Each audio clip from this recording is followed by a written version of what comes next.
اور اس ایک رات کی عبادت اللہ نے 80 سال سے بڑھ کر کی.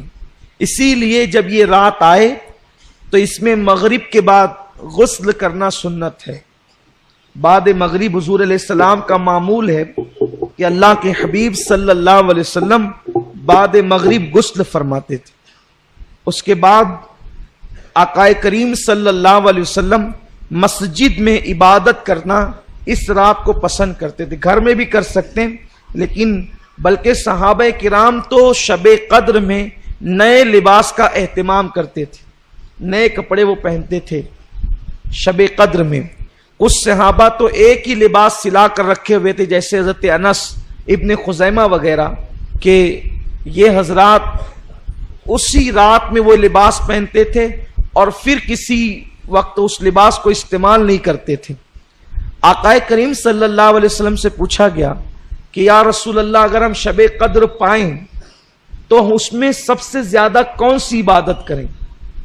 اللہ کو اس رات کون سا عمل سب سے زیادہ پسند ہے؟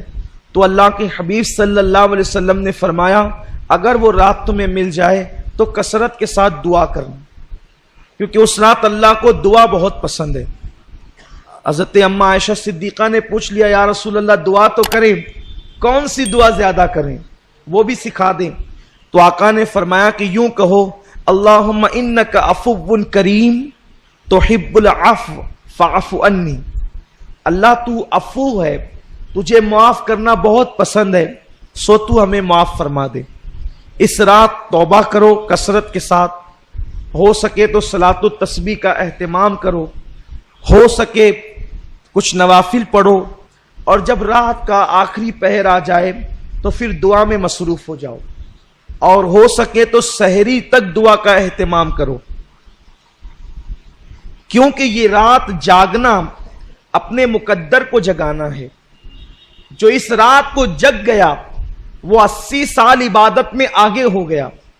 اور خاص طور پر بہت اہم بات عرض کرنے جا رہا ہوں، جتنی عبادتیں بھی آپ کرتے ہیں اللہ اس کو قبول کر لے تو اس پر انعام کیا ملتا ہے؟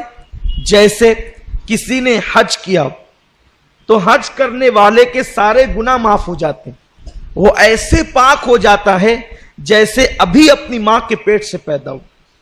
اسی طرح جمعہ کی نماز پڑھ کے جانے والا ہفتے بھر کے سارے گناہ معاف ہو جاتے ہیں. اسی طرح رمضان شریف کے روزے رکھنے والا گزشتہ رمضان شریف اور اس رمضان شریف کے درمیان جتنے گناہ کیے تھے اللہ سب معاف کر دیتا ہے، سارے گناہ معاف ہوتے ہیں. لیکن شب قدر کی ایک انفرادی خصوصیت یہ ہے جو حج میں بھی نہیں ہے، بڑی ذمہ داری سے عرض کر رہا ہوں، جو حج میں بھی نہیں ہے، جو رمضان شریف کے روزوں میں بھی نہیں ہے. اگر کسی کو شب قدر مل گئی تو انعام کیا ملتا ہے؟ آقا فرماتے ہیں اگر کسی کو شب قدر ملے اور وہ اس میں عبادت کر لے تو اللہ انعام کیا عطا کرتا ہے؟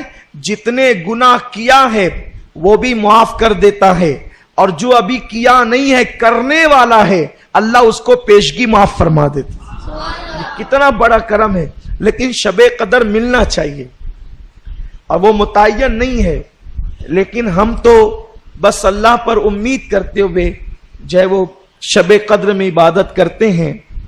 ام المومنین اما عائشہ صدیقہ فرماتی ہے حضور اس رات تہبند اتنا کس کے باندھتے تھے.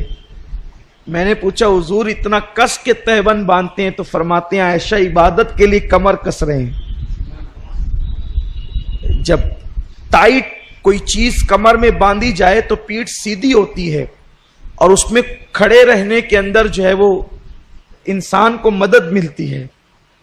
تو ایک تو عرفن ہے کمر کسنا، اور ایک تو حقیقتاً ہے. یہ کہتے ہیں نا کہ میں نے فلاں کام کے لیے کمر کس لی ہے، یعنی اب یہ کام کر کے ہی رہوں گا. تو اللہ کے رسول صلی اللہ علیہ وسلم اس رات عبادت کے لیے کمر کستے تھے. یوں تو ان کی ہر رات ہی عبادت میں گزرتی تھی، ہر رات عبادت میں. بلکہ اللہ فرماتا ہے، ابھی آپ نے سنا نا، یا ایھا المزمل قم اللیل الا قلیلا، اے میرے محبوب، اے جھرمٹ مارنے والے پیغمبر، آپ پوری رات عبادت نہ کیا کریں، کچھ سو بھی جایا کریں.